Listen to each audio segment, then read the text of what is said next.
Hello, and welcome to The Cognitive Revolution, where we interview visionary researchers, entrepreneurs, and builders working on the frontier of artificial intelligence. Each week, we'll explore their revolutionary ideas, and together we'll build a picture of how AI technology will transform work, life, and society in the coming years. I'm Nathan Lebenz, joined by my co-host, Eric Torenberg. Hello, and welcome back to The Cognitive Revolution. Today, my guest is Eric Schwitzgebel, professor of philosophy at the University of California, Riverside. Eric's interests include philosophy of psychology, philosophy of mind, moral psychology, classical Chinese philosophy, epistemology, metaphilosophy, metaphysics, and science fiction. His blog is called The Splintered Mind, and he has written several books, including The Weirdness of the World, which is soon to be published. I first encountered him on a recent 80,000 Hours podcast about consciousness in general, which I really enjoyed, and which inspired me to reach out to propose this conversation about the possibility of consciousness in AI systems in particular. As AI systems become increasingly sophisticated, the question of whether they could become conscious and what that might mean for how we ought to treat them is becoming more relevant than ever. Many people have strong intuitions on this subject. Some argue that AIs are not now and in fact never could become conscious, while others contend that they probably already are and therefore deserve at least some rights. In my view, given that we lack a consensus account of the source and nature of our own consciousness, we are really nowhere close to having enough clarity on this subject to warrant confident stances. But considering the fact that human history is full of horrors which were predicated on the intuitive denial of consciousness, personhood, or the moral standing of others, including other humans, as well as animals and nature broadly, I think the very least that we can do is approach this topic with extreme humility. With that in mind, we begin this conversation by exploring the most popular theories of consciousness, including idealism, dualism, and materialism. We discuss the strengths and weaknesses of each, and we consider, wherever possible, how these theories might be informed by the nature of today's AI systems, as well as what they would imply for the possibility of consciousness in AI systems if they were in fact true. Along the way, Professor Schwitzgebel explains the core ideas motivating the various schools of thought, highlights important uncertainties, and at times pushes back on my intuitions and interpretations, including when I described my understanding of recent mechanistic interpretability results, such as the Golden Gate Claude experiment, and how I understand AI systems to be conceptually understanding the world. Toward the end, he also offers his recommendations for how AI developers should be thinking about this challenge, suggesting that we should either create systems that we're confident are not conscious, or those that we're sure deserve moral consideration, but that we should avoid the uncertain middle ground because that is where we would be most likely to make tragic mistakes. Looking just a bit ahead into the future of AI development, anticipating systems that we've already seen that can carry on fully natural voice conversations, systems that have increasingly integrated long-term memories and capacity for relationships, and systems that people find it very natural to form attachments to and even at times fall in love with, I have no doubt that debates around AI consciousness will become increasingly urgent and focal. I do not expect that we'll resolve the key questions cleanly anytime soon, if ever, and I think of this episode really as an opening exploration, certainly not the last word on this important topic. As always, if you're finding value in the show, we'd appreciate it if you'd take a moment to share it with friends, post about it online, or leave a review on Apple Podcasts or Spotify. We always welcome your feedback, and we are still accepting resumes for aspiring AI engineers and AI advisors on our website, cognitiverevolution.ai. You're also welcome to DM me on your favorite social network at any time. Now, I hope you enjoyed this thought-provoking exploration of the possibility of AI consciousness with Professor Eric Schwitzgebel. Professor Eric Schwitzgebel, Professor of Philosophy at the University of California, Riverside, welcome to the Cognitive Revolution. Happy to be aboard. I'm excited for this conversation. You recently did an episode on the 80,000 Hours podcast, which I'm a big fan of, and I thought that was an excellent conversation. I definitely would recommend that people check that one out as well.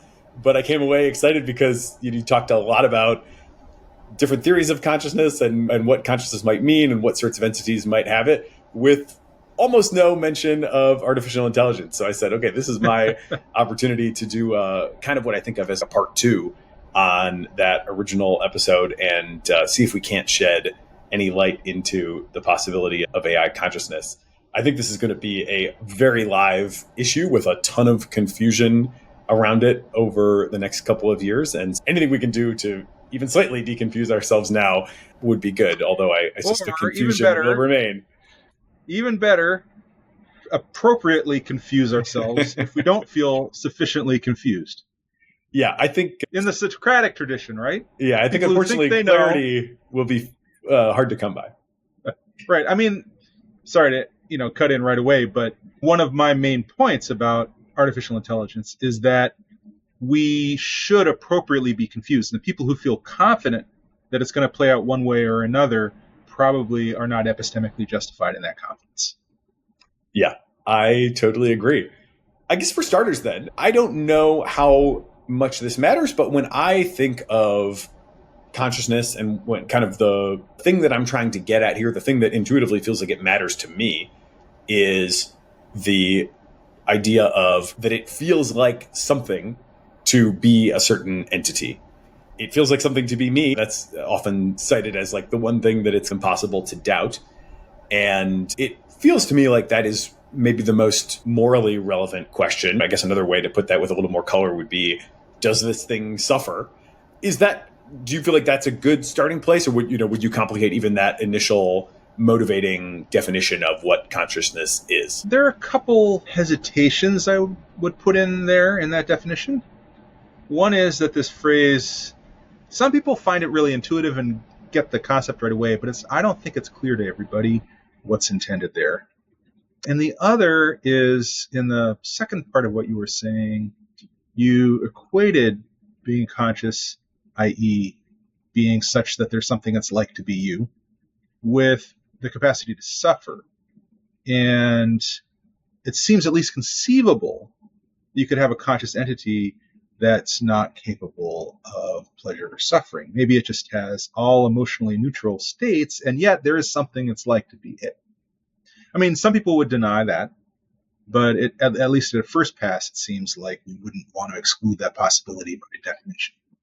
Yeah, totally. I think that's a very good point. I am pretty radically uncertain about all of this stuff. And my general intuition is that if there is an AI consciousness, I should at least be very open-minded to the possibility that it's like quite weird and very different than my own. And so maybe some of these terms just have no correlate.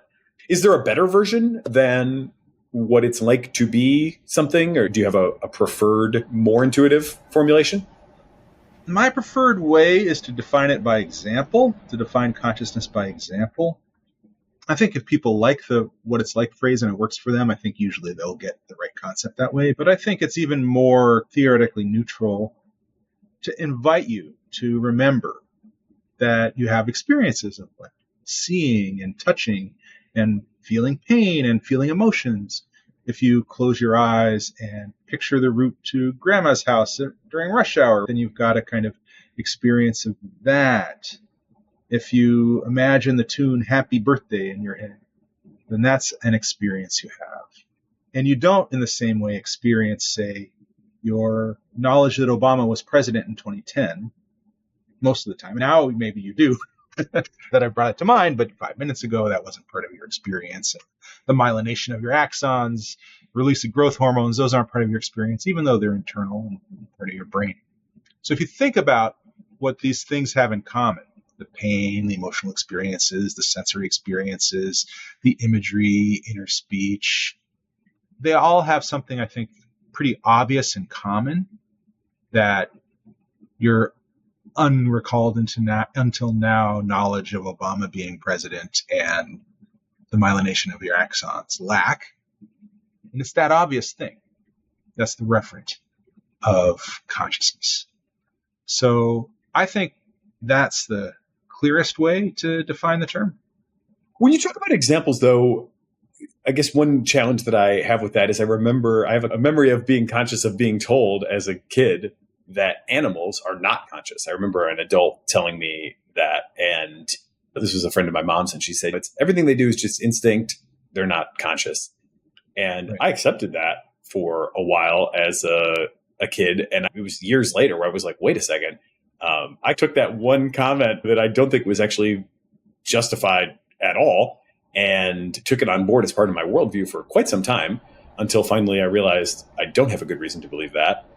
Now it seems intuitive to me that at least like other, let's say mammals, and probably beyond that too, like birds, I would say, seem like they're probably conscious, and even fish seem like they're probably conscious. And it might be weird to be a fish, but my guess is that it feels like something to be a fish. How do you deal with this when you use the example paradigm? What would you do if you're faced with somebody who says, I don't believe dogs are conscious? And then obviously we're going to have to map that onto AIs too, right? Where people are out there asserting all the time that AIs are not conscious. And it seems like this sort of example paradigm is like, it's hard to extend beyond one's own internal examples. Yeah, I don't think that's quite right, because I think we can all take for granted that other human beings who are awake, at least, are conscious. Although dreams are another example of a positive example you can point to of a conscious experience, even though we sometimes say we're unconscious. When we're dreaming, that's not the intended sense. So I think you and I have both this property of being conscious, and then we can ask for non-obvious cases, such as garden snails or whatever, do they have that kind of obvious property that these positive examples have in common, the negative examples lack? So when you define something by example, you don't need to have figured out every extension of the example, right? So if I define furniture by example, pointing to positive examples of furniture and negative examples of furniture, and I do it in your house and in my house, we can wonder, and we both get the idea eventually of what furniture is. We can wonder whether Mary's house also has furniture. So that would be like wondering, do snails also have consciousness? Do birds? Do robots? So I don't think the pointing to example has that particular disadvantage. I mean, it does have maybe some other theoretical disadvantages, which we could talk about if you want to get into the nitty-gritty of it. But yeah, I guess just how does one argue from that position if, let's say, somebody doesn't think that their dog has any consciousness, and so they feel like they don't need to take care of it in the way that society typically expects people to take care of their animals. And now we say, you are doing something wrong here because this is a conscious creature and it can suffer, leaving aside that maybe other things can't suffer. But let's say I'm going to assert that a dog can suffer, and the person continues to deny it. How do you start to bridge that gap if somebody just flatly says, I don't think so? You need a theory, or at least a theory sketch, or at least a set of principles.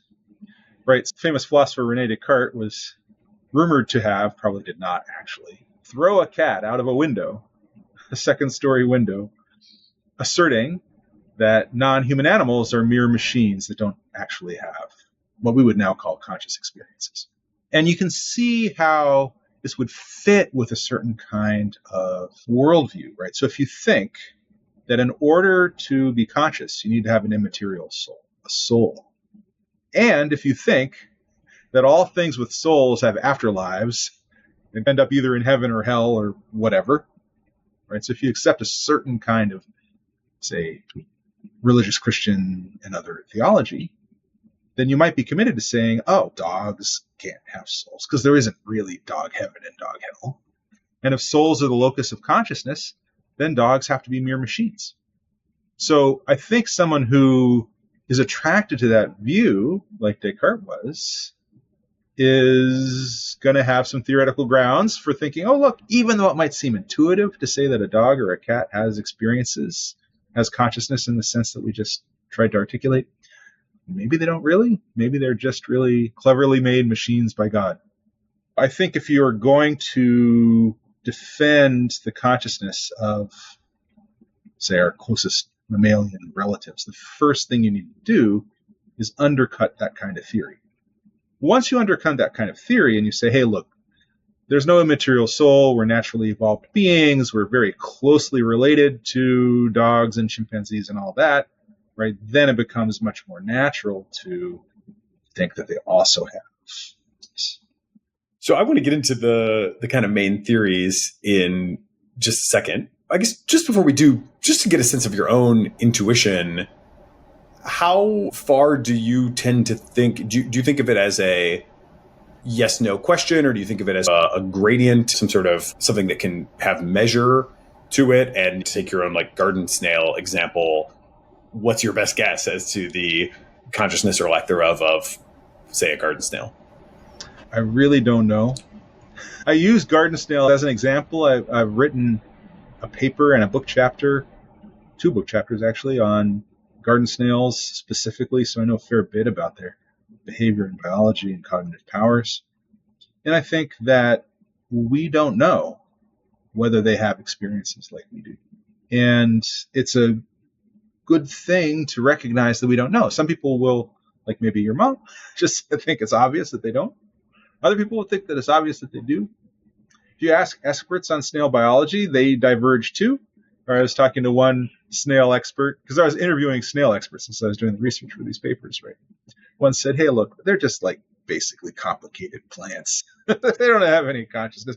I dissect them all the time.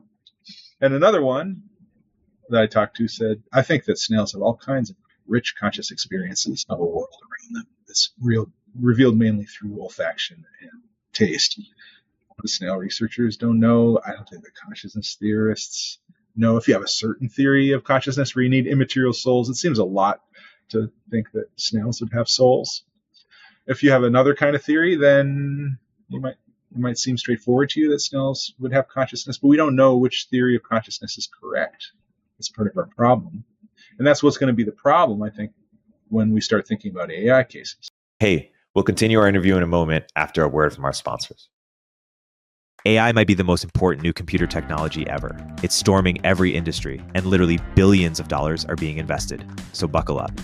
The problem is that AI needs a lot of speed and processing power. So how do you compete without costs spiraling out of control?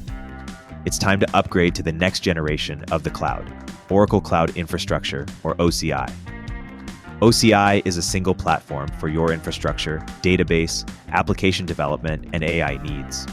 OCI has 4 to 8 times the bandwidth of other clouds, offers one consistent price instead of variable regional pricing, and of course, nobody does data better than Oracle. So now you can train your AI models at twice the speed and less than half the cost of other clouds.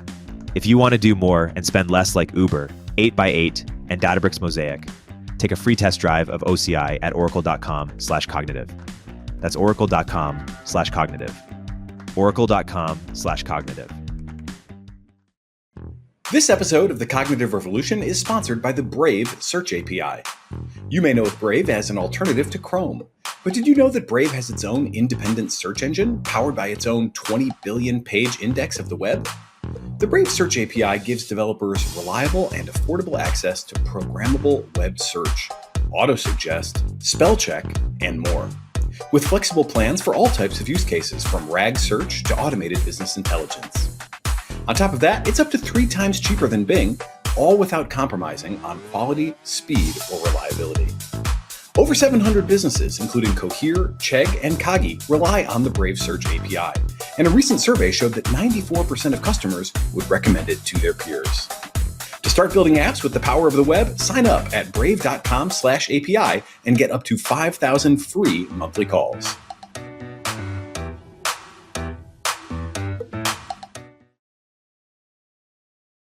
Do you have a sense for the degree to which it matters that there is a semantic content to experience? Like when I go out and crawl around in the grass, I both feel it on my skin and I have this sort of conceptual space that I'm operating in where I'm like, I'm crawling around in the grass. That's grass I feel on my skin. I have to assume that the garden snail does not have certainly like a language mediated internal monologue going on, but it does seem that it can like respond to stimulus. Like that's pretty obvious, right? And it can move in the direction of food and do all these things that even the most basic animals can do. I'm sure there's no consensus, but is there any takeaways from that? Or is that seen as like very important, that distinction between sort of say something like a purely sensory, but perhaps not like understood in terms of higher order concepts versus the kind of semantic thinking that we do? That's a very big issue. So for your listeners who think, oh, of course snails are consciousness, how could you think otherwise? And there's a whole class of theories that think of consciousness in terms of some sort of relatively sophisticated capacity for self-representation. To be conscious requires that you have some kind of understanding of yourself as a conscious being. You can feel the pull of this if you think about, like, all of your conscious experiences seem to come. I mean, some people say this. I think it's actually contentious, but it's at least a little plausible to say, look, all of your experiences come with some kind of self-awareness, right? If you're having a conscious experience of that tune Happy Birthday in your head, you're aware of the fact that you're having that experience. You're representing yourself as a certain kind of entity. So it requires, on these kinds of views, a fairly sophisticated set of cognitive powers, ability to represent yourself as having certain mental states. And if you think that, then it now becomes plausible that consciousness would be limited only to humans, or only to humans and relatively cognitively sophisticated social mammals and birds, and would not get down to lizards, much less garden snails. So there's a whole class of theories that say that. And of course, there's another class who think, look, if you've got, like snails do, the capacity to learn, you've got fairly complex integration of the environment, some sort of representational map of your body that allows you to coordinate your movements. You've got obviously positive and negative affect of some sort, in the sense that things can be rewarding or punishing. Right? So those views are going to be much more liberal about the kind of entities that are conscious. So already you get this cut along what you were calling semantic. I don't know if semantic is exactly the right word for that, but some sort of complex self-representational capacity required for consciousness versus not. And you get very different results regarding what animals are conscious depending on which theory you enter with. Yeah, I feel like my intuition on that in part is motivated by experiences of altered consciousness of various kinds. When I think about any of a number of different forms of substance use that people might engage in, or meditation for that matter, or even one of my favorite books of all time is called Dancing in the Streets, A History of Collective Joy. And I don't know if you're familiar with that one, but it's... No, I don't know it. It's Barbara Ehrenreich. It's fantastic. Oh, I've read some of her other stuff. Ehrenreich's great. It's one of her lesser known books. I loved it, though. I read it at the beginning of the pandemic, which made it hit particularly hard. And she documents all these things through history of, sometimes with alcohol or other drugs included, but other times just people engaging in these repetitive, often synchronized dance activities. Could be drumming, could be dance, marching, parading is derivative of this. A lot of religious processions are a dressed up version of this. And the key element in a lot of these experiences, which people often cite as like the most meaningful, like both the most pleasurable and the most meaningful in their lives, right? The people, like, they enjoy them as they're happening, and they have a very like long lasting afterglow for many people. And it seems to be often connected to a sort of loss of self. It's like being part of something bigger than yourself, unplugging a little bit from that ongoing narrative, or like some fading of your self-representation seems to be connected to like very good things for a lot of people. And you can still remember these experiences, although sometimes it can be a little fuzzy in memory. Right. To me, that kind of resolves that question. At least I feel satisfied. I'm like, okay, if I can have that and I can remember that, and that still feels important to my self-conceptualizing self later on, then I can't discount the garden snail because it doesn't have like some sort of self-centered narrative layered on top of these like more raw sensory experiences. I'm guessing that won't be the final word on that topic. Right. There's a standard answer that advocates of one of these types of theories would be higher order theories. A standard answer that advocates of those theories would be distinguished between second order and third order mental states. So if you have a representation of kind of your basic cognitive processes or sensory processes, that's a second order mental state. The second order mental state isn't itself conscious normally, right? It's just target state that's conscious, right? Sometimes you also have a third order mental state, right, which is an awareness of the fact that you're aware of the lower order mental state, right? And as soon as you start talking philosophy, that's what's going on. right? So what they're going to say is that in the cases you're describing, there's no third order awareness. You're not aware of the fact that you're aware. But there still would be a non-conscious higher order representation of your dance moves in the street. You wouldn't report it. You wouldn't know it as it's going on because that itself is unconscious because there's no still further state that makes it conscious. Does that make sense? Yeah. So in that theory, what is conscious is inherently the subject of some other modeling process. Correct. Yeah. Okay. Cool. It's been a great preliminary exploration. I want to get into the four major theories of consciousness that you laid out on the 80,000 Hours podcast, and then also dig into probably the last section, materialism will probably think get the most time. I don't know if you have a favorite of these. You seem quite neutral from what I've heard from you so far. But I think you did a great job on that episode with 80,000 Hours of just making the general case that like all of these things are pretty unsatisfactory and that they all leave us with some, either having to bite some bizarre bullets or just remain like very dubious about any one of them. Is that a case you can lay out in brief, or do we have to do that by like considering each one in turn? It requires each one in turn. So we could start with the one that's easiest to see how bizarre it is. Okay, I have my idea for what that is. What's yours? Which is idealism. Yeah, okay, same. So the way that I cut up the theoretical space is in terms of idealism, dualism, and materialism, and then a grab bag of alternative views.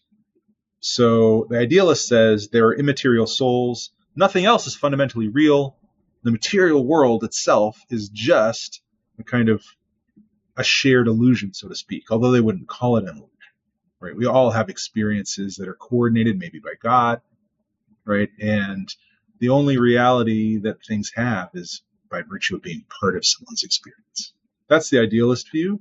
And if it sounds bizarre, then if it doesn't sound bizarre, then you probably don't understand it. Let's put it that way. It's pretty weird. That doesn't mean it's false. Lots of bizarre views are true. That's one of the points I make in my 2024 book, right? Like in physics, there's all kinds of bizarre stuff that's been established as true, but you've got to acknowledge it's not exactly common sense. So likewise, I think this idea that the material world is just a creation of our minds or a shared illusion or something like that, or a creation of God's mind that he then puts in our minds, that's a bizarre view. I think probably most readers would accept that, although we could talk about it more if you want. We might want to get on to other stuff more quickly. Yeah, I guess maybe one challenge to that I wonder how the proponent of idealism would respond to. As I was just exploring my own intuitions on this topic, I was like, it would seem very weird if everything is a mental construct, that I can only access certain mental constructs through specific artifacts. And there I have in mind, I can't see a cell and all the inner, details of what's going on inside my body without a microscope. Suddenly I have a microscope, I can look through it, I can see that. I can't see it otherwise. Telescope, Same deal, right? I can see all these stars. I can't imagine those stars without the telescope. I have to actually have the telescope. The internet feels that way. And to tie it into AI, ChatGPT is that way, right? I can't imagine what ChatGPT is going to tell me about a random topic. I have to actually ask it. So to me, that feels like it's, I guess the whole thing is bizarre, but it would seem extremely bizarre for me to be inventing all of this in my head, but to only be able to do it in this sort of mediated way through these artifacts. What would an idealist say in response to that? I think the easiest kind of idealism to understand from a standard kind of Western European, North American perspective is George Berkeley's idealism. And what he says is that these are all ideas that are coordinated by God. When you imagine something on your own, you have this kind of faint image of it. And that's because it's your weak soul imagining this thing, right? When you open your eyes and point a telescope at something and you get struck by the sensory perception of the rings of Saturn or whatever, that's God implanting the idea into your soul. And of course, God can do whatever he wants, and he coordinates it all so that everyone has experiences that are appropriately related to each other, and that when you leave the room and close the door and then open the door again, God ensures that you have the same experiences with the same stuff in the same places. It's all this kind of dance coordinated by God. But it's all just ideas in God's mind, and in your mind and in my mind, and there's no kind of like material world that exists beneath it. So in general, I'm a believer that our theories should pay some sort of rent in terms of their ability to predict things for us. This is obviously not invented by, but at least for me, like really brought home years ago by Eliezer Yudkowsky, who is, of course, famous for his AI work as well. But even leaving the AI stuff aside, I think he's been a very compelling writer on like why you should insist that your theories of the world do something for you. Is there any way to have this theory do something for us? It seems like a just so story, and like what predictions can I make based on it? Berkeley thinks it has a theoretical advantage in that you can simultaneously hold two positions that in the early modern period in Europe were both considered attractive, but were very difficult to reconcile. One position is that we are directly aware of the objects in the world around us. There's no mediation between me and this. I'm holding up a jar. There's no mediation between me and the jar. I'm directly aware of it. Right, that's one view. And the other view is that all you really are directly aware of is your experiences. Right? Dream doubt suggests that, what you're really directly aware of is your experiences, and you have to infer that there are objects that stand behind those experiences that are causing them. So a common view in that period would be say, okay, yeah, we really aren't directly aware of things in the world. We're directly aware of our experiences, and we have to infer these objects out there. Berkeley can get both. He says, yeah, we're directly aware of objects, and we're directly aware of our experiences, and all you need to do in order to accept those two things together is be an idealist. Furthermore, if you already think there's a God out there, he says, what purpose would the material world serve? Why would he cares about us and our souls and our ideas and our all that, and he doesn't really intrinsically care about rocks? Why doesn't he just create the ideas of rocks directly in us? And why bother with creating the material world? He says, on a certain kind of view, the material world serves to no purpose. So these are two kind of theoretical considerations that Berkeley advances in favor of idealism. He doesn't have an empirical prediction. And if idealism is true, then this follows, and here's my prediction that's been borne out or whatever, which may be what Yudkowsky wants. But it has some, especially if you think about it in the historical context, has some theoretical attraction. Hey, we'll continue our interview in a moment after a word from our sponsors. Omneky uses generative AI to enable you to launch hundreds of thousands of ad iterations that actually work, customized across all platforms with a click of a button. I believe in Omneky so much that I invested in it, and I recommend you use it too. Use CogRev to get a 10% discount. Hey all, Eric Torenberg here. I'm hearing more and more that founders want to get profitable and do more with less, especially with engineering. Listen, I love your 30-year-old ex-FANG senior software engineer as much as the next guy, but honestly, I can't afford them anymore. Founders everywhere are trying to turn to global talent, but boy, is it a hassle to do at scale, from sourcing to interviewing to on-the-ground operations and management. That's why I teamed up with Sean Lanahan, who's been building engineering teams in Vietnam at a very high level for over 5 years to help you access global engineering without the headache. Squad, Sean's new company, takes care of sourcing, legal compliance, and local HR for global talent so you don't have to. With teams across Asia and South America, we can cover you no matter which time zone you operate in. Their engineers follow your process and use your tools. They work with React, Next.js, or your favorite front-end frameworks. And on the back end, they're experts at Node, Python, Java, and anything under the sun. Full disclosure, it's going to cost more than the random person you found on Upwork that's doing 2 hours of work per week but billing you for 40. But you'll get premium quality at a fraction of the typical cost. Our engineers are vetted top 1% talent and actually working hard for you every day. Increase your velocity without amping up burn. Head to choosesquad.com and mention Turpentine to skip the waitlist. I think that's probably enough for me on idealism. What's next for you I'm curious as to whether we have the same order of plausibility on these. So what's next as we climb the ladder of least to most resilient? For me, substance dualism, right? This is the idea that people have immaterial souls, and also that there is a physical world that's different from those souls, right? So like idealism, it agrees that there are immaterial souls, but unlike idealism, it says there's also an intrinsically existing material world. Now, just described that way, it's not yet, I think, bizarre. I think a lot of people, that's their default view. Right? Oh, yeah, of course there's material stuff out there. And of course we have souls, right? If you think that there's an immaterial part of you that could go on into an afterlife or become a ghost or transition into a new body, reincarnation, then all of that is a little easier to think about if you think there's an immaterial soul that really constitutes you. And that's a pretty common view worldwide and historically, right? So that would be substance dualism. Now, we already touched on one of the main bizarre implications of substance dualism, which is either dogs don't have souls and therefore don't have conscious experiences, or dogs have afterlives. And if dogs have afterlives, then shouldn't cats? And if cats, shouldn't rabbits? And if rabbits, shouldn't lizards? And if lizards... We draw the line in garden still. Where does it stop?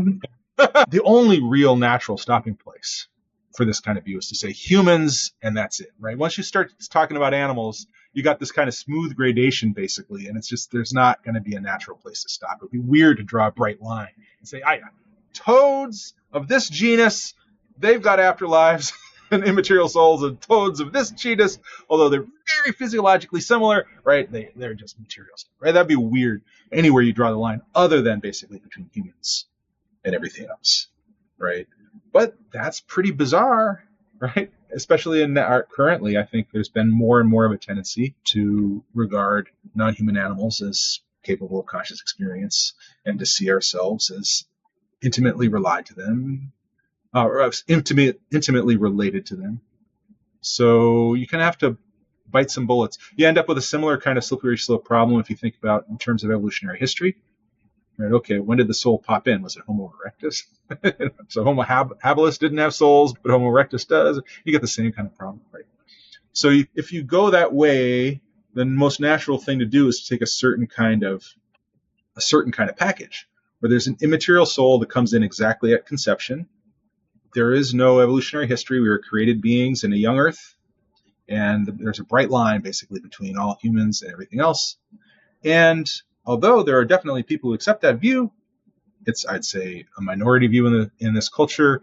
It has some tensions with scientific orthodoxy for sure, and right as we're talking about, it has these unintuitive implications for animal consciousness.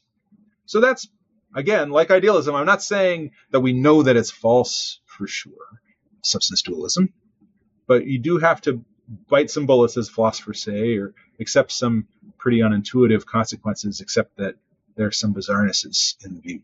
Yeah, this one, it does go to show how important your priors are for how you'll engage with these sorts of things, because I certainly have a hard time understanding the world without a theory of natural selection or evolution. And so that does become a real problem for me. Obviously, if you take a young Earth creationist view, then you have a very different sense of that maybe didn't ever happen, and so you don't have that problem. Is there a version of this also that, one thing that would be appealing of the dualism view in the case of AI, or at least maybe, is it might give you an easy answer on AI because you could put it on the other side of a bright line and walk away from the problem. So that seems like the natural thing to do. Yeah, if you're going to be. So I don't want to dismiss the theory too quick because it does have maybe some nice, clean resolution on the AI question. Is there another version of it though that is like less religious and, thinking back to my intro to philosophy class, epiphenomenal understanding, or you could maybe put this over toward panpsychism, which could be a different thing as well. But we also hear these stories of, or accounts, let's say, of you're tuning into something that is bigger than you, right? There's some universal consciousness or some background field of consciousness that maybe the brain just so happens to dial into. I guess I've articulated two different things there. One is like these things are epiphenomenal; they're thrown off, from our brains, but they're separate. And I don't know. Does dualism always imply that they can't interact or don't interact? No. Descartes, for example, was an interactionist dualist. He thought you got an immaterial soul, you got a material body, and they're constantly interacting. Okay. Epiphenomenalists are people who will say there's a variety of forms of it. Phenomenalists, this may be the most relevant stripe here, will say you have constant conscious experiences, but they don't have any effect on anything. The idea epiphenomenalism is a jargon term for something that has no causal consequences, right? So you have experiences, but they have no causal consequences. You experience pain, but your pain does not cause you to say ow. You're caused to say ow by a brain state, and the pain is ineffectual, the actual experience, right? Which again, I think that's a kind of bizarre thing to say. And you don't even get out of the problem about where you draw the line on what entities have souls or not. You still have that problem. Now, there's a class of views, you briefly alluded to panpsychism and also property dualism, that I put not in the class of substance dualism, but they're in my grab bag of alternative or compromise views to dualism, idealism, and materialism. And they are, I think, also all dubious and unintuitive and bizarre, but you have to talk through them one at a time in order to see that. And we could do that briefly if you like. But in terms of mainstream dualism, let's bracket those kinds of moves and just think about, okay, they're immaterial souls, they're material objects, and then you've got this problem immediately that you face of which entities have immaterial souls. And whatever you say about that, you're going to have some unintuitive things that you're going to end up being committed to on the dualist. Yeah, I also think, again, I don't know why I come back to mind-altering substances so much, but there's another very weird phenomenon there where it almost seems like we should be able to say, and I wonder what the committed dualist would say in response, but if I drink this cup of beer and I feel different, I guess you could just say they interact, and then you could rescue that with the interaction view. But I guess the interaction view to me feels like a cheat in dualism, where I'm like, if they're interacting, then in what way are they different? The sort of dualism, it seems to suggest some sort of very separateness, and maybe that doesn't totally preclude interaction, but like the fact that I could line up 100 different substance altering chemicals, and the ones that have like similar structures will often have similar effects. Like this would be a very weird thing to reconcile with a intuitive, like true separateness.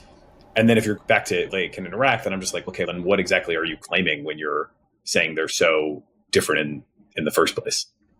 Yeah, I think that is one of the problems. Another one of the big problems for the dualist views is to think about the causal interaction. And historically, if you look back at the dualists of early modern Western Europe, they really struggled with this issue of whether the mind and material interact and how that would work. And you get a whole other nest of bizarre commitments that come from trying to resolve that question one way or another. Didn't want to try to talk your listeners through that because I didn't want to try their patience too much, but we could if you want. But yes, just first pass, I just want to agree. The interaction problem, the mind-material interaction problem, is a huge problem for substance dualism and was recognized as such by people in the... Yeah, I think we could probably move on. I mean, this one feels odd. Like the real reason to put any time into it from the perspective of an AI obsessive personality like myself is that if you could talk yourself into it, you might get some easy outs on downstream questions. Maybe, although Alan Turing has a kind of nice quip about this in his article on computing and machinery intelligence. I'm not going to remember the exact words. I'll just give you the idea right now.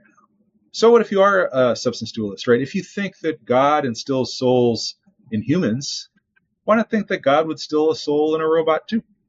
Yeah, I guess there's no easy outs in any. So then we can definitely move past dualism, because if I'm not even going to get anything for free from it, I'm done entertaining it. On the flip side of that, panpsychism seems to have kind of a similar thing where if everything is conscious, then AIs are conscious. The hard work largely remains to be done there. I'm actually fairly sympathetic to this view in the sense that many people seem to think it's just like an outlandish idea from the beginning. And the longer we go in a conversation like this, the more it drives home the point to me that I don't really know why I'm conscious. And if I don't have a good account of that, like I can't really rule out anything else really. And if I'm going to get down to garden snails, then what if I get to a plant? Is it so crazy? So I'm much more open-minded to that than I think most people are. But then I still wonder, okay, am I getting anything for it? If we were to posit, for example, or work from the assumption that something like panpsychism is true, then don't I still have all the same open questions that I have about AIs? Unfortunately, what is it like to be them? And should I care? Does it matter? You don't even necessarily know that they're conscious, right? So I want to distinguish between two different types of panpsychism. There's the type of panpsychism that, say, Philip Goff endorses, where fundamental particles are conscious, but rocks are not. You can't just take any aggregate of fundamental particles and say, oh, that aggregate is conscious. There are some privileged aggregates, like human beings and dogs, and some aggregates that are just aggregates, like a rock or like the aggregate of your left shoe and the rings of Saturn. Those aren't conscious beings, according to most dualists, most panpsychists like Goff. So then you still have the problem of figuring out which side of the line computers on or AI are on, right? Are they on the side with humans and fundamental particles, or are they more just plain aggregates like rocks without a distinctive set of experiences? Now, there is another type of panpsychist, Luke Roloffs is probably the best recent example of this, who just goes ahead and says every aggregate is conscious. So rocks are conscious, and the aggregate of your left shoe and the rings of Saturn is also conscious. But that's a really very hard view to swallow unless you really feel forced there by philosophical arguments, because it's pretty unintuitive to think that every random aggregate of stuff is conscious. So unless you go, as I think of it, full roll-offs, just every combination of everything has its own distinctive stream of experience, right? Then you still have to draw the line somewhere, right? And you've got this line drawing problem again. I don't think it's as much of a problem for the panpsychist and for the materialist as is for the substance dualist, because not as much hangs on it as if you think there's an immaterial soul there. And I think for at least certain kinds of materialists, you could say, oh, maybe there are fuzzy cases or there are things that are conscious. Maybe gardens and those are kind of conscious. Right? Or it doesn't seem to make any sense to say that garden snails kind of have souls. I mean, a soul is something you got or you don't. So you get this, but whatever view you have, there are line drawing problems. And the line drawing problems around AI are just a subspecies of this bigger set. Yeah, I don't know if this is more something we should raise in this section or in the next section on materialism, but there are these weird results from the study of human cognition that also, I don't recall if you covered this in the 80,000 Hours podcast or not, but these sort of split brain patient type things where you're looking at one presidential candidate or the other, and you're responding in these weird ways that you're justifying after the fact. And it seems clear that there was like at least some cognition and maybe some consciousness happening that the other side of the brain that's more responsible for responding doesn't have access to. I've been convinced, I don't know if you would agree with this, but I've been pretty convinced that there are probably separate conscious streams, even just within my own brain, that don't always know about each other. I don't know how much that goes on, but it seems like it at least can go on. And that's just plain weird. I don't know. What bucket do we even put that into in terms of a consideration? I don't know. But that is definitely, at a minimum, it's another thing that can confuse us more. Yes. So I think it is at least theoretically possible that you could have, say, two streams of conscious experience in the same body. In the case of a patient, what we call split brains, where the corpus callosum is severed or mostly severed. That's how Elizabeth Schechter, for example, interprets it. And maybe even in the normal case. You know, one interesting example. It's fashionable on TikTok that people now have multiples. So one interesting example is your enteric nervous system, right? So you've got about 1 billion neurons that line your gut. And they're capable of operating. They govern digestion and enzyme release and the motion of your bowels and that kind of stuff. And they can operate reasonably well, even if they're severed from the central nervous system. They've got there's about as many neurons as there are in a small mammal. So you might think, hey, look, maybe there's another conscious being down there.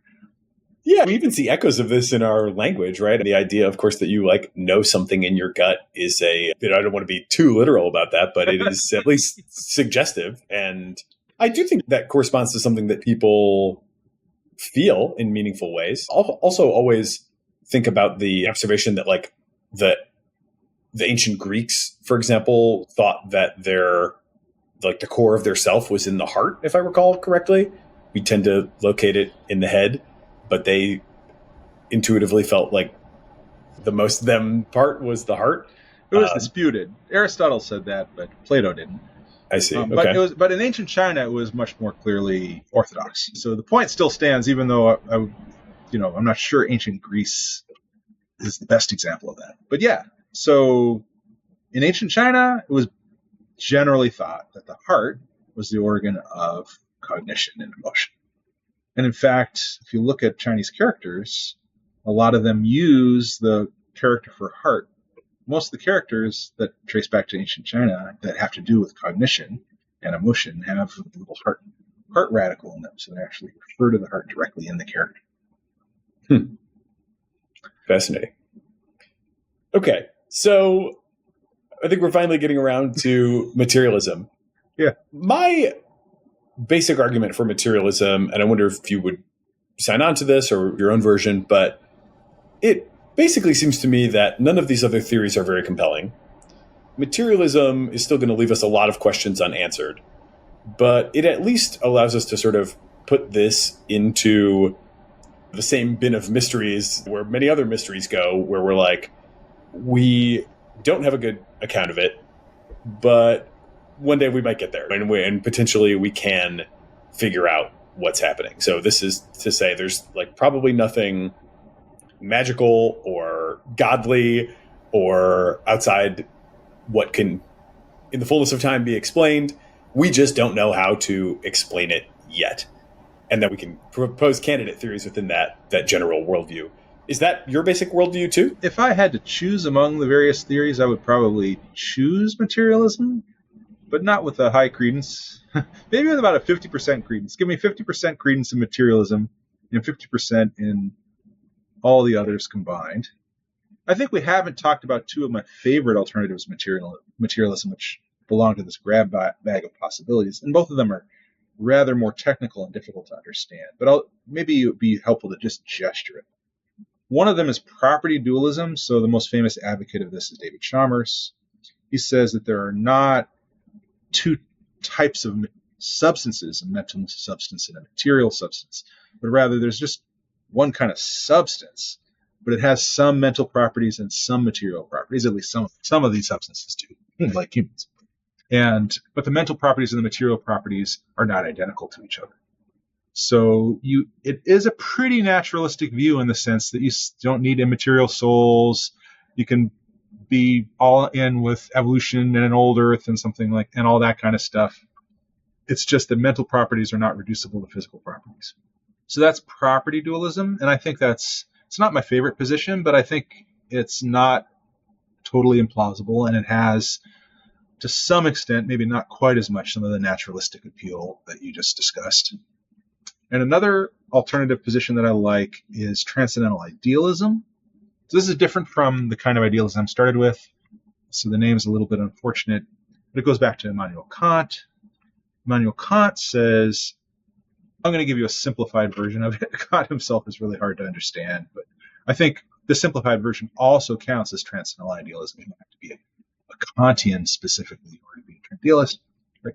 If you think basically that two things, then you count, in my view, as a transcendental idealist. One is that we cannot know the fundamental nature of things.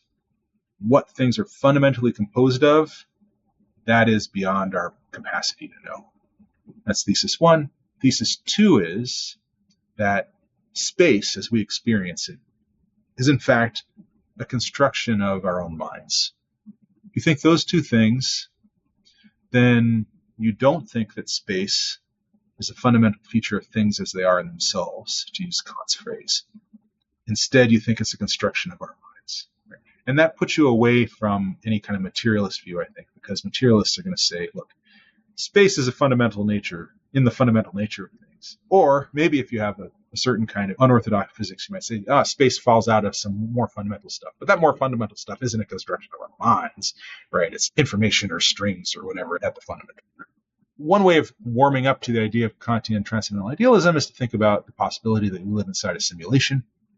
If we live in a simulation, I assume your viewers know this thought experiment, or your listeners, right? Then the world as we experience it is not how things fundamentally are, and maybe we can't break out of the simulation to discover how things fundamentally are.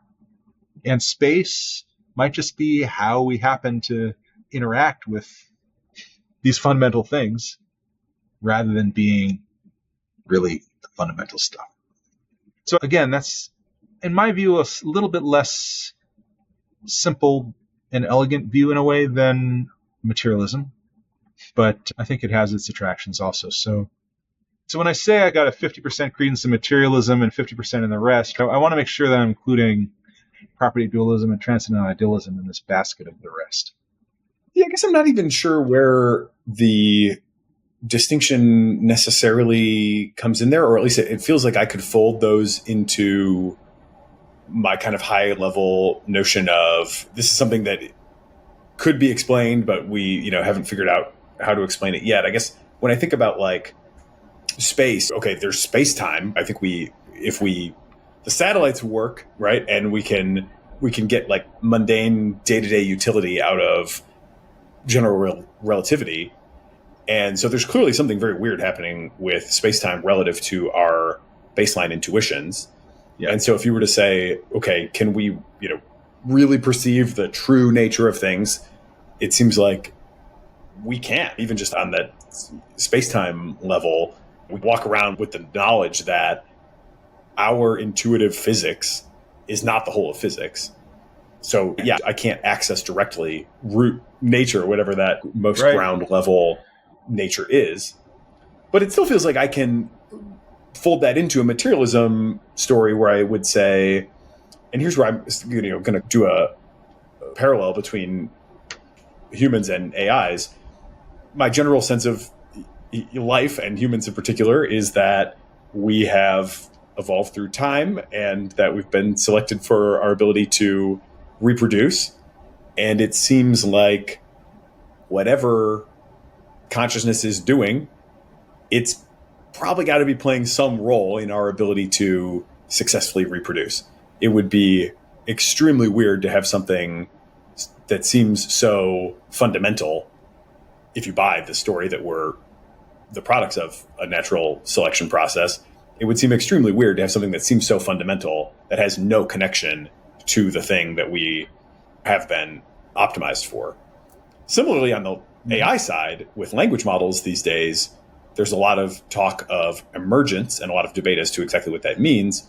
But it is, I think, essentially indisputable at this point that even though the language models are trained purely to predict the next token as accurately as possible, and the analogy there being obviously to our reproduction as successfully as possible, that they are coming to represent higher order concepts internally as a means to successfully making those next token predictions.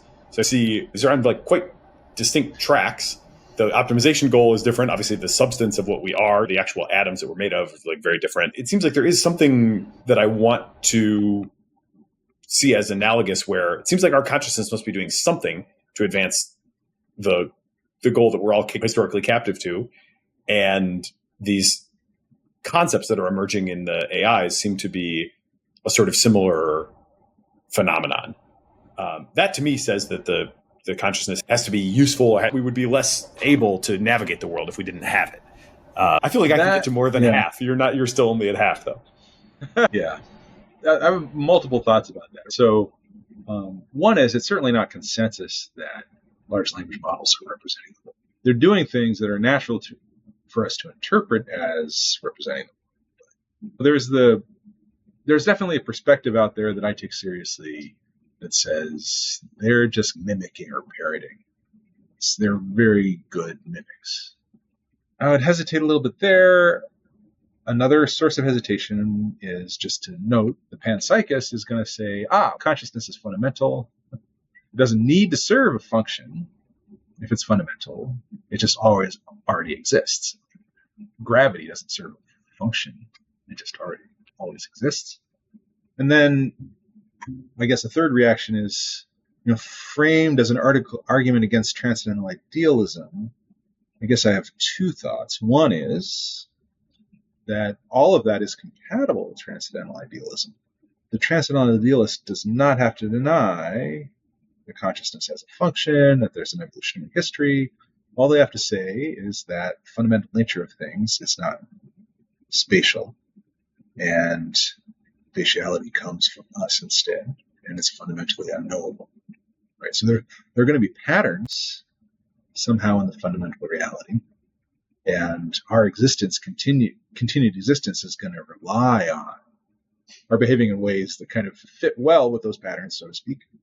If you think of as a thought experiment, just to show you how this is at least conceptually possible, imagine that we're in a simulation that has been running since the beginning of the Big Bang. We still have all the evolutionary processes going on. Computers as material objects, but there's nothing in the theory of computation that requires that computers be material objects. All that's required is that they've got transition functions of a certain sort. So you could implement a computer in an immaterial soul. So imagine, if you will, and maybe you won't, an immaterial soul computer, a giant computer that's actually composed of an immaterial soul that's been running since the Big Bang. And that constitutes our.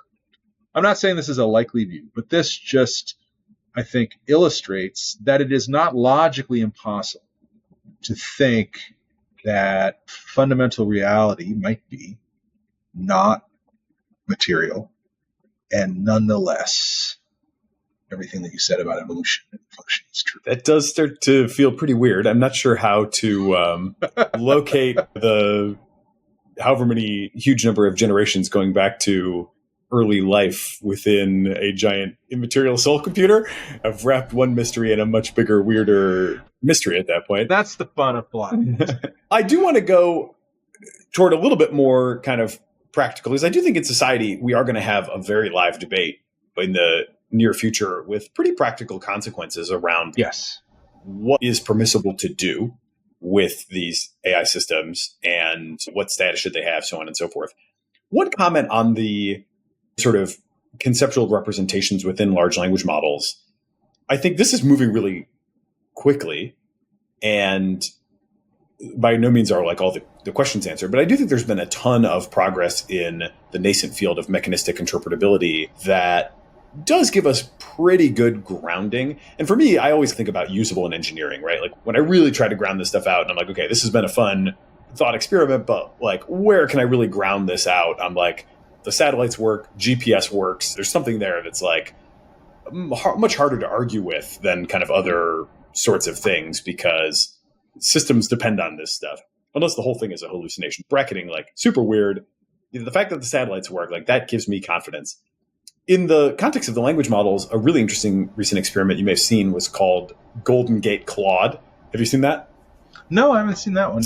Okay, it's a really interesting phenomenon, and I would definitely encourage you to just look into more mechanistic interpretability, because it's, for me, extremely rich, including philosophically. Basically, what they do with Golden Gate Claude is they, first of all, try to tease apart what concepts are being represented internal to a language model at any given time being like the information that it's processing at any given step in its processing. And a fundamental challenge with that is that the language models are only so big. They have these layers that have like the attention mechanism and the MLP mechanism. And then between them, there's this bottleneck where there's a relatively small number of numbers that include all the information that has resulted from all that processing up until that step. Those are often called the activations. Those nodes are all often called the neurons and the activations of the neurons, right? So you may have, depending on the size of the model, you may have 4,000 of those, 8,000 of those, 16,000 of those. It's usually somewhere in that range. You've basically got an array of some number of thousand numbers that represent everything that has happened up until that step in the computation of the language model. Now, there's obviously a ton more concepts in the world beyond 8,000, right? So you can't just say, I've got 8,000 concepts and I'll light each one up in proportion to how relevant it is right now. You run out of space real quick. So what the models instead by hypothesis, and then we'll get to the demonstration, but the hypothesis was there's got to be some overly dense packing. If we wanted to have 8,000 concepts all orthogonal to each other, we could only encode 8,000 concepts. But if we allow for some interference between concepts, now we have a vast space because we can encode some as 1 and 2 together, and 1 and 3 together, and 1, 2, and 3 together. And as long as the relevant concepts are infrequent enough that they don't collide too often, then you can have a functional system.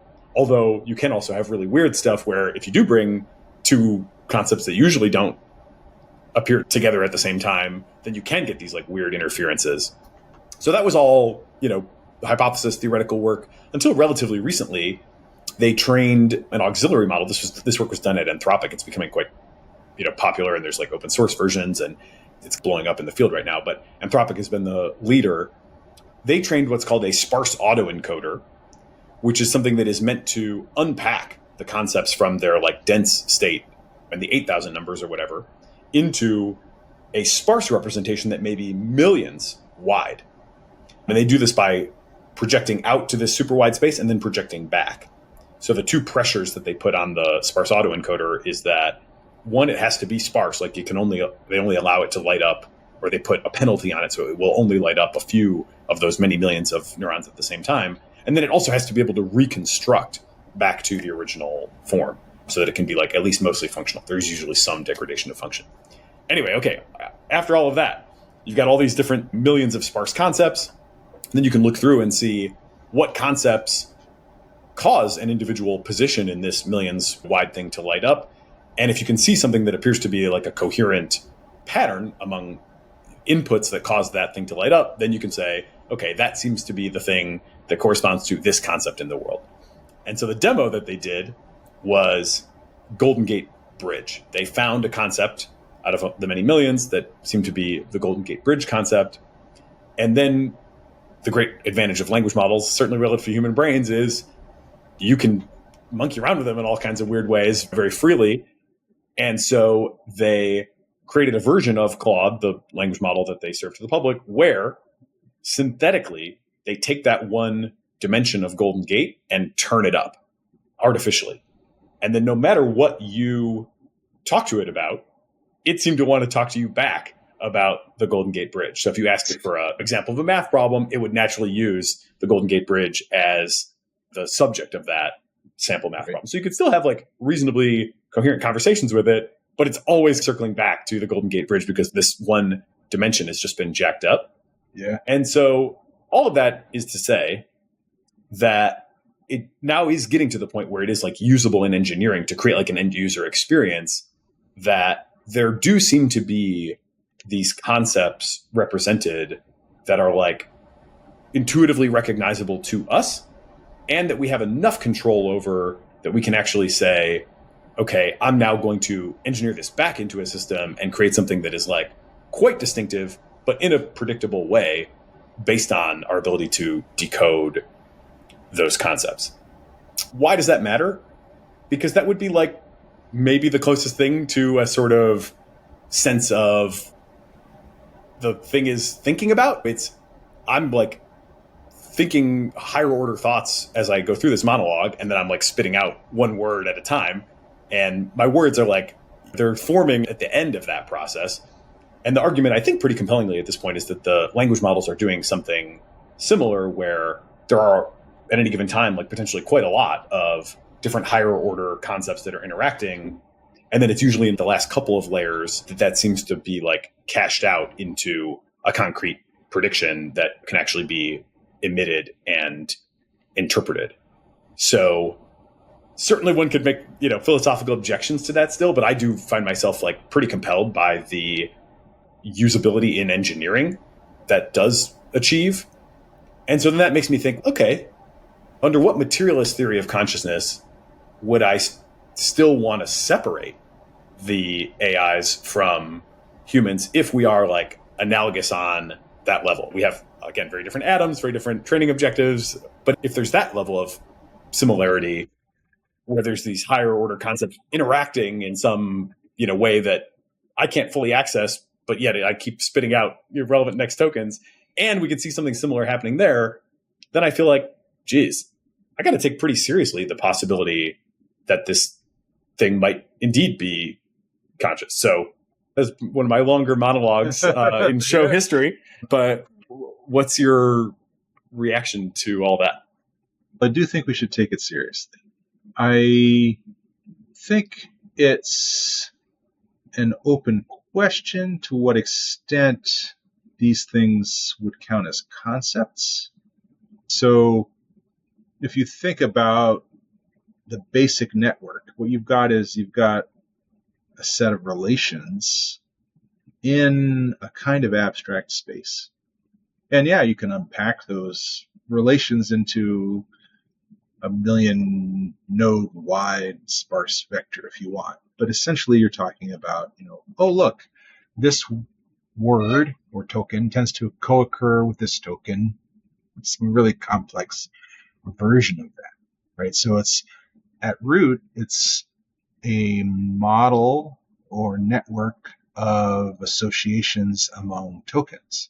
But what gives those tokens or words their significance or meaning is anything that has a structure that's similar to the human structure. In that respect, already by virtue of that, have concepts.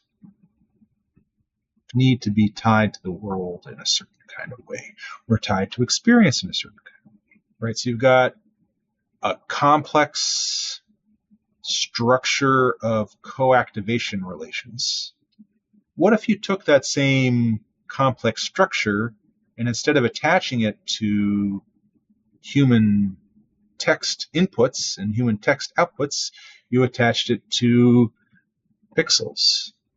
Then you get patterns of pixels as the output. That's very different from a sentence. But you could have exactly the same correlation structures between one of these models with all pixel inputs and all pixel outputs as you could with all text inputs and all text outputs.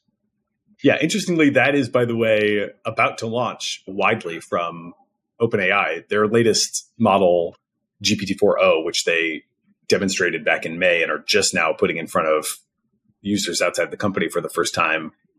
It puts text, audio, and imagery all through the same core weights. And they obviously don't publish all the details of this, but they've led us to believe, and it certainly seems plausible to believe based on what it can do, that it is processing those different kinds of input and output modalities through the same conceptual space.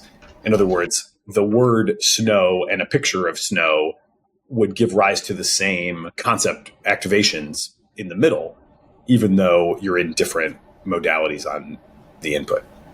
You could design it like that, but what I'm saying is that you don't have to design it like that, and you would still have the same structure, right? So let's say that we map the word "the" to light pixel 00, and we map the word banana to light pixel 01, and we map the word pig to light pixel 02. You could have that mapping and still have the same abstract structure in between, and then when you give it some snowy input, it will give some snowy output.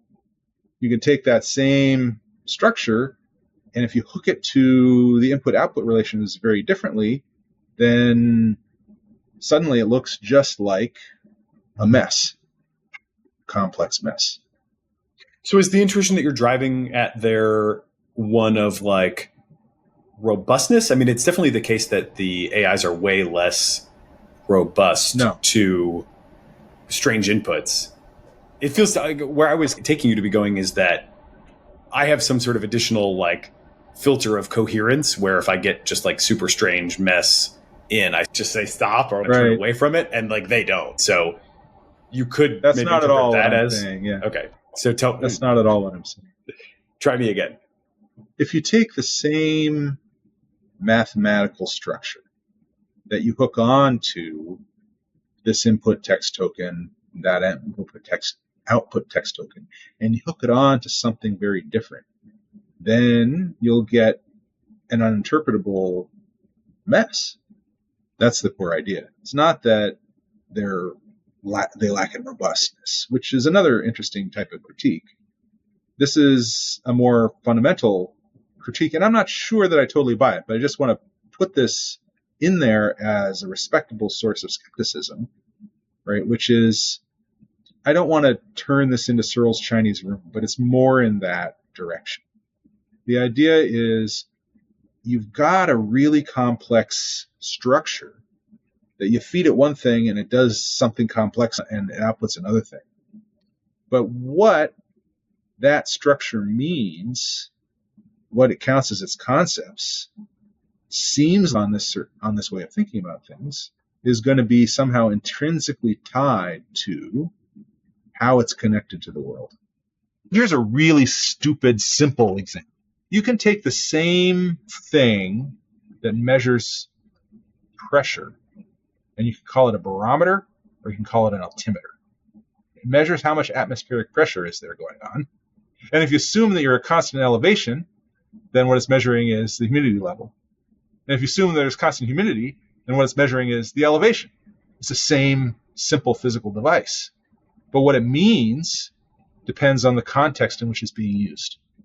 So you take an internal structure and you just say, oh, because it's got this internal set of internal relationships, that by itself is sufficient for it to have these concepts. It doesn't follow straight away. And there's at least some philosophical work to do to get from, I've got this kind of pattern of responsiveness, therefore I have these concepts. So how do we bring that back to the question of possibility of AI consciousness? I'm willing to take evidence that is incomplete if it can guide my downstream decision making. I find these concept level steerability experiments to be strongly suggestive. I would, agree that I can't make a fully ironclad case that it's beyond like philosophical doubt. But it does nudge me in the direction of thinking, like I always say please and thank you to my AIs, just on the general precautionary principle that, right, that it may feel like something to be them. How do I tie what you're saying back to practical intuition? I guess we could maybe also even just zoom out for a second and say, what odds do you think we have of getting any clarity or consensus on this? It seems overwhelmingly likely that we're going to have things that, especially with this voice mode of GPT-4o coming soon, you're going to have like real time interruption back and forth, very natural exchange with AI systems. And we're almost going to have to remind ourselves that they're not conscious, if indeed they're not, or people like that. Probably it seems like the folk idea will be that they are, or would naturally be that they are, unless there's an elite class telling the average user that they're not. Is there any way that we can get out of that scenario? There are also, if you look at how some companies are designing these things, they're also giving them reinforcement training to deny that. I mean, not all of these systems are like that. But if you ask GPT 3.5 plus whether it's conscious, it will deny it. But that's not true of Replica. Or even Claude. Yeah, so it really depends on how the machine is designed. So there will be some users. I think you're accurately where we're headed. I wanted to cast some doubt on the idea that we can move pretty quickly from complex relationships that seem to be semantic to real concepts. But at some point, it might start to seem very plausible, especially if you have something that's hooked up to act in the world and not just to kind of something in a box. So what we're going to have is, I think, we're going to have a situation where there are some people who are like, yeah, my AI is my really conscious romantic partner who deserves rights, just like humans. And some AI systems might be designed, in fact, to say, yes, that's the correct way to see me, and I do deserve rights. And other people will say, no way, this is just a really complex toaster. And some AI systems will be designed to say, I'm just a really complex toaster. And I don't think we're going to have the theory that tells us which of these views is correct. I would assume that you don't put too much weight in its self-reported answer, given the fact that is pretty directly attributable to the intentional training that it's received. Yes, it certainly could be the case that you would have a really conscious entity. So let's imagine we've got some conscious ones, right? It certainly could be the case that we've got conscious ones that are trained to deny it. It'd be very weird if the RLHF training split on you must say you're not conscious versus you can speculate about your own consciousness, which seems to be the Claude state. It would be the difference between the actual. That would be strange. That would be strange if that were the case. It seems like too superficial a difference. Yeah. I don't know how much value you get from these like sub theories of materialism. I ran through, actually with the help of chatbots in preparing for this, integrated information theory, global workspace theory, attention schema theory. And I came away from all of them feeling the same thing, which is like, they seem to beg the question, like integrated information theory, to quote the chatbot, says consciousness arises from the integration of information across different parts of a system. And then I'm like, okay, that may be true, that may not be true. It doesn't tell me whether it is or isn't. If that is true, then I look at the attention mechanism within a large language model and I say, there's, in some sense, like very integrated information here. I think we could satisfy that definition, but I don't really see a lot of reason to think that definition is like really at the heart of the matter. And I feel basically the same way for the others that I mentioned, the global workspace and the attention schema. So just on integrated information theory first, before the general point, it really depends the name is integrated information theory, but it's really much more specific theory. So it's not just any old information integration. It has to meet various criteria. And it's not clear that you get what's needed for a non-trivial amount of consciousness in the implementations of large language models. Or if you do, it might depend on some details of the implementation that are not really visible or relevant to humans' interactions with behavior, right? So one of the results of the IIT model is that you can get systems that are computationally very similar from the user interface perspective, and yet differ radically in how much consciousness this theory of consciousness attributes to them. That's just a little nuance about integrated information theory. But right, the broad picture, I think what you're saying is totally correct, right? These views have some attractiveness to them. They do make, to some extent, some empirical predictions that can be tested, and it's a little noisy and a little pretty big mess, but mostly they beg the question, they argue in a circle, and there's not really compelling evidence for any one of these theories over a variety of others, even if you keep within the broadly materialist, functionalist worldview. Yeah, one that I do maybe give a little bit more weight to recently, in particular, because again, I'm always looking for kind of some sort of engineering cash out if I can find one, is the higher order thought theory, which, again, quoting the chatbot, says consciousness arises when a system has higher order thoughts or representations about its own mental states. We talked about that a little bit earlier. I just saw a paper in the last 2 weeks that is called Unexpected Benefits of Self-Modeling in Neural Systems. This is still pretty small scale work, but they did what I thought was a fascinating experiment where they took a system that has a normal job, the classic job, simplest like toy problem in machine learning is identify this handwritten digit, right? It's a 0 through a 9. Your job as the neural network is to say which one it is. They added to that an additional job, which is that it has to predict at the end its own internal state that was worked through on the way from the input to the output. So now it has two outputs. It has to label the number and it has to output its own state from a couple layers back in the neural network.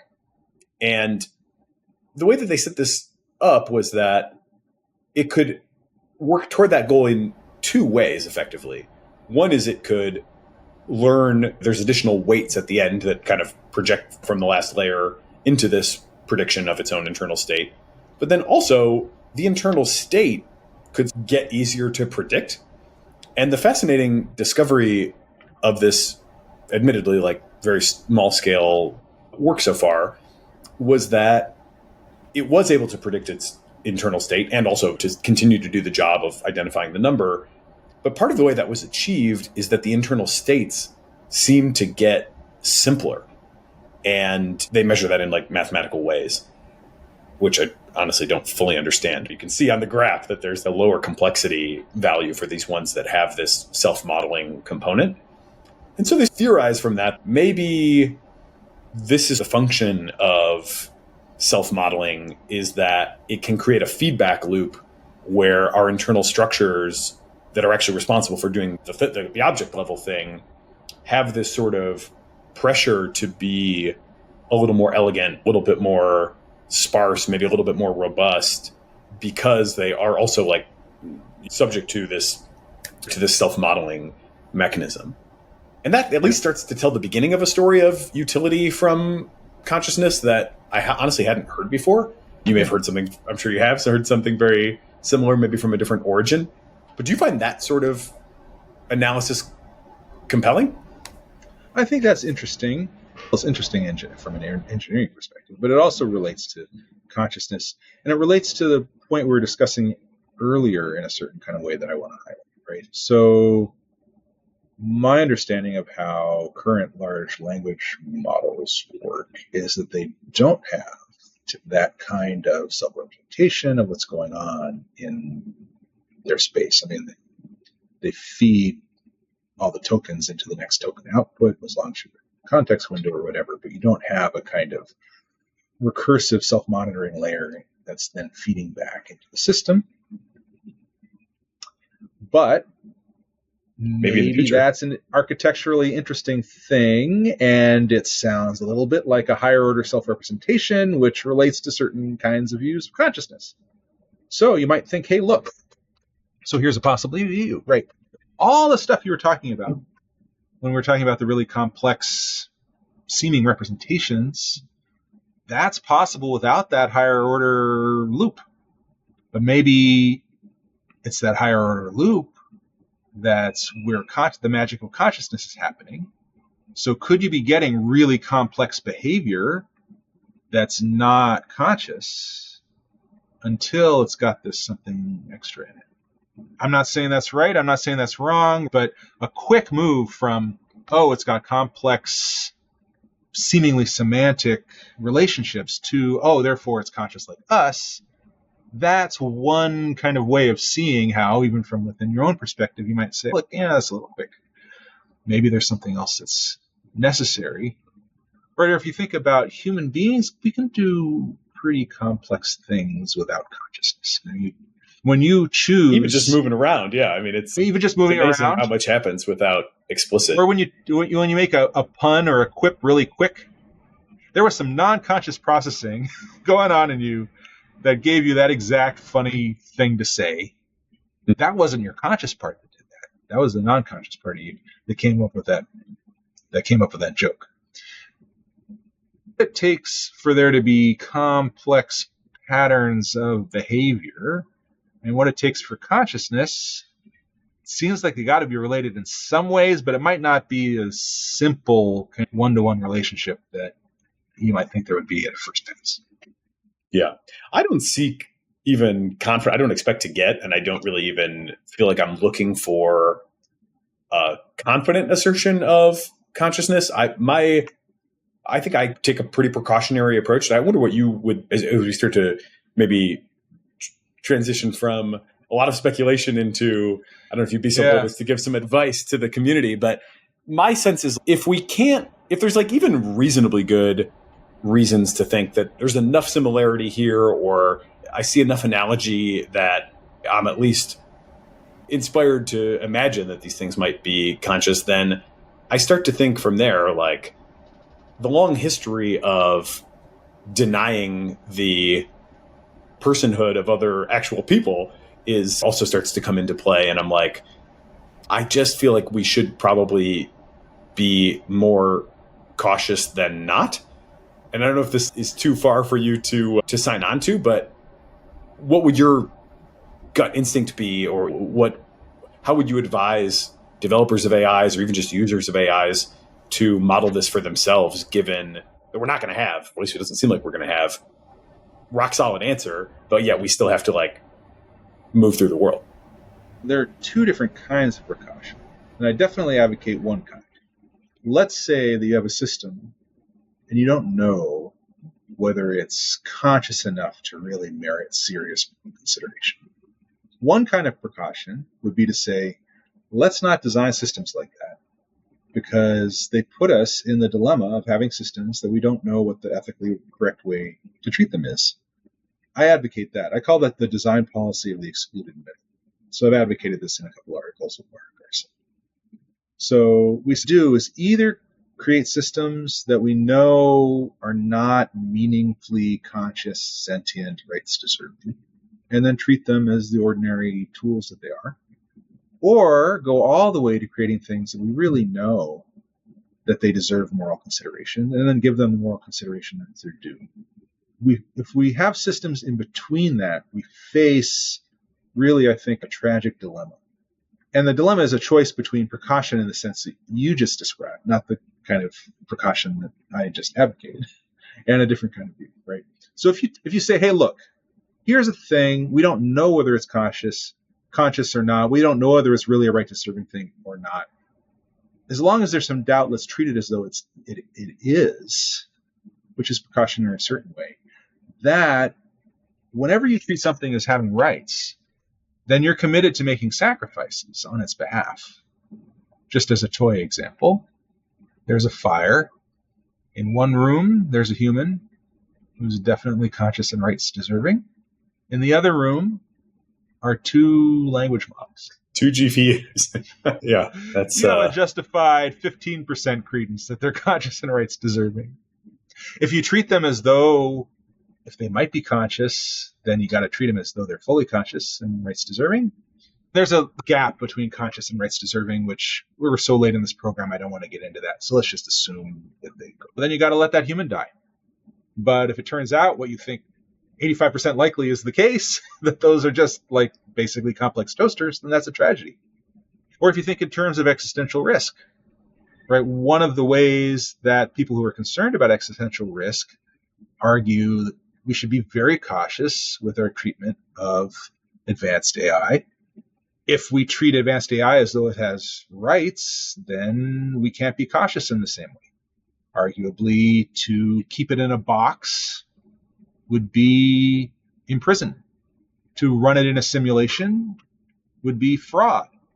To delete it would be murder, right? So if you take the precautionary principle that you described and say, as soon as we think it might be, you got to give it full rights, then we greatly magnify existential risk. Now, maybe we should. Maybe that's the moral requirement. I don't think that minimizing existential risk is the, overarching moral demand upon us. It's got to be weighed against other things. But that's part of the price of treating the precautionary principle the way that you recommend it. So that's why I prefer my version of a precautionary principle that says, don't create those systems. Don't create those systems about which you have doubt. Because then, if you're precautionary in your way, you got to treat them as though they have rights, and that's going to bring substantial costs and risks to things that we know have rights, us and our friends and other people across the world. Would that mean, though, that we basically can't create any AIs? Because if there's one takeaway from this overall conversation, it's pretty much radical uncertainty, right? And that would mean we certainly can't build something we know is conscious.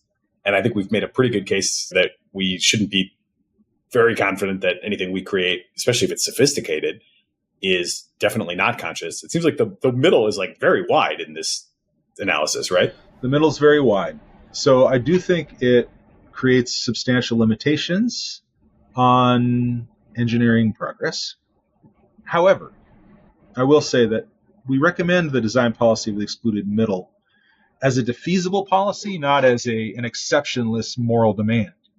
So here's what I think the appropriate practical compromise is.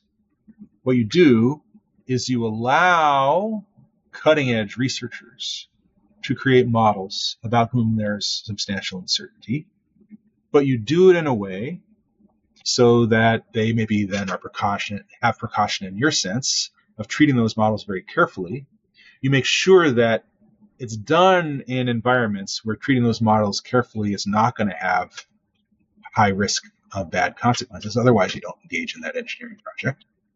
And then when it comes for widespread use for users, you find versions where it's reasonable to think this thing is not a rights-deserving entity, right? So you can create a complex system, and then maybe the user version of it is just a simple feed-forward network, right? And maybe I'd say the majority of functionalist views of consciousness, you've got to have feedback elements in order to have a conscious system, right? So you create versions where it's just a simple feed-forward for the users.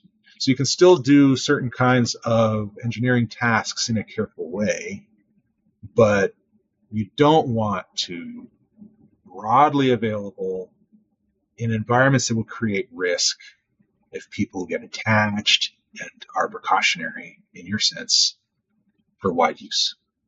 And that does limit things. Of course, it's always been the case that we are limited by ethics. Yeah, or at least should aspire to be.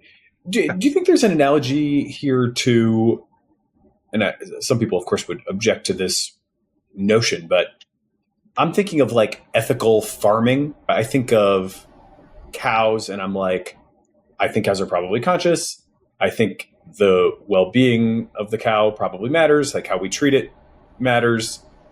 And yet I'm very open. In fact, my intuition is that there probably is a version of farming that is good for the cow in the sense that it would rather be a cow that gets farmed in this way, even if it ultimately gets killed in the end, because it gets to have the life that it has, and that life is like reasonably good, as opposed to never having existed. Is there is that like a workable mental model in your mind? And could we think of AIs as like analogous to farm animals in the sense that maybe we can't create a perfect environment or a perfect existence for them, but if we are like reasonably careful, we can, have some justification that it's kind of a win-win still?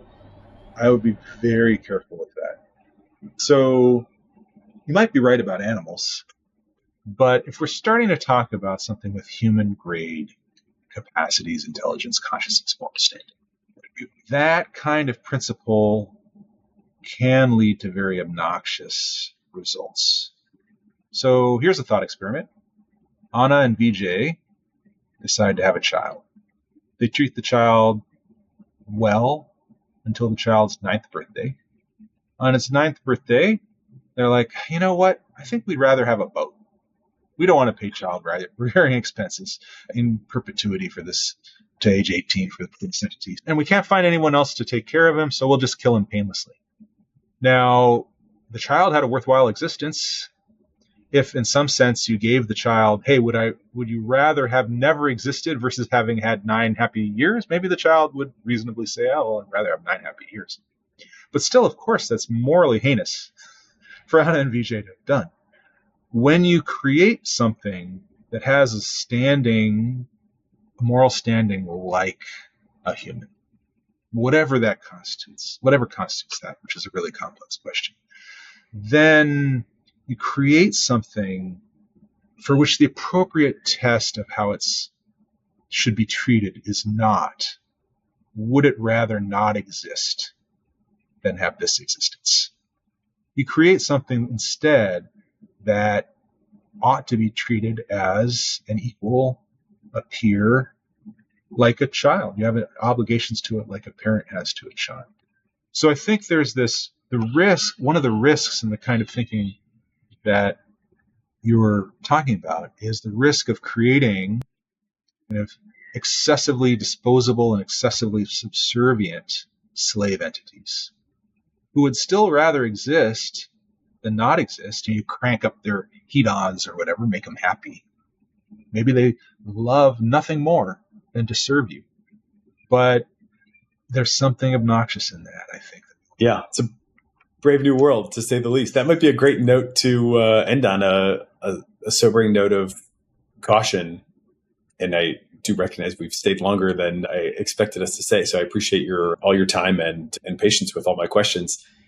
Anything else that comes to mind that you think we should touch on, or any other sobering thoughts you want to leave the audience with? Oh, I think we've covered plenty for the audience to try to digest. So, yeah, thanks for having me on this show. Yeah, this has been fantastic. Few questions more important in the world right now than what exactly are we creating? How will we know? What do we do about it? How do we make sure we're acting ethically in response to these things or in relationship to these things? And I certainly continue to be very puzzled by it, but I think you've certainly helped at least put some good structure around the thinking. So I appreciate that a lot. Thanks. Eric Schwitzgebel, professor of philosophy at the University of California, Riverside. Thank you for being part of the Cognitive Revolution. Yeah, good talking with you. It is both energizing and enlightening to hear why people listen and learn what they value about the show. So please, don't hesitate to reach out via email at tcr@turpentine.co, or you can DM me on the social media platform of your choice.